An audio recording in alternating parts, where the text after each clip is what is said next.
আজকে একটা পটলের ভিডিও দেখা আপনারা রিকোয়েস্ট করেছিলেন যে পটলের একটা ভিডিও দেখাতে। এই পটল যে আল লাগিয়েছে আপনারা ভালো করে দেখুন। এই পটল আল থেকে মানে মাটিতে লাগানোর পরে মাটি থেকে গাছ ফুটেছে, এইভাবে মাচা করবে। এই যে বাঁশ দিয়ে মাচা করেছে, মাচা করার পর এই মাচার মধ্যে দড়ি দেবে, লাইলেন সুতুকো দিয়ে ভালো করে ঘন করে দিয়ে বাঁধবে। এই গাছটাকে ভালো করে মাচায় তুলে দেবে। মাচায় তুলে দেওয়ার পরে এবার এই যে ফাঁকা আছে, গ্যাপ আছে, এর ভিতর থেকে চাষিরা যাতায়াত করবে।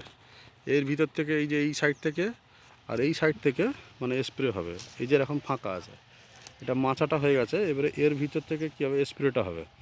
পটল তুললে এই যে পটল এই মানে মাচার মধ্যে হয়ে যাবে, এটাকে স্প্রে করবে। এর ভিতর থেকে মানে সব কিছু এইভাবে করবে, এর উপর দিয়ে মাচা হয়ে যাবে। অনেকে জানতে চেয়েছেন যে কীভাবে মাচা করব। আপনারা যেইভাবে করুন, এই জাস্ট আমি ভিডিওতে আপনাদের দেখিয়ে দিলাম। এইভাবে আপনারা করতে পারেন বা আপনাদের পদ্ধতি মতো করতে পারেন।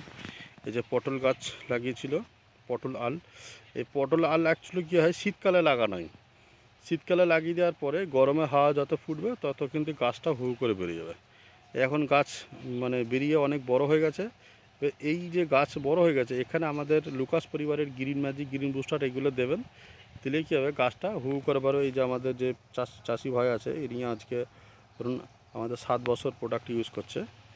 এইভাবে আপনাদেরকে স্প্রে করতে হয়, স্প্রে করে যেতে হবে, গাছটাকে মাচায় তুলতে হবে। এইভাবে আপনারা পরিচর্যা করবেন। তারপরে আমাদের সুবিধা অসুবিধা হলে আমাদের কন্ট্যাক্ট নাম্বার আছে, কন্ট্যাক্ট নাম্বারের সঙ্গে আমাদের সঙ্গে যোগাযোগ করে নেবেন। হ্যাঁ, আরও বেশ কিছু বিষয় জানতে। তারপরে পটল গাছে কী কী রোগ লাগে সেইগুলো আপনারা জানার চেষ্টা করবেন, ফোন করবেন। ফোন করলে সবই জেনে যাবেন।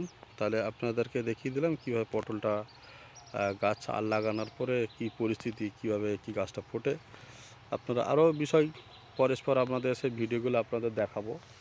ভিডিওর মাধ্যমে আপনাদের সব কিছু জানানোর চেষ্টা করবো। সেই ভিডিওটা আপনারা দেখে নেবেন।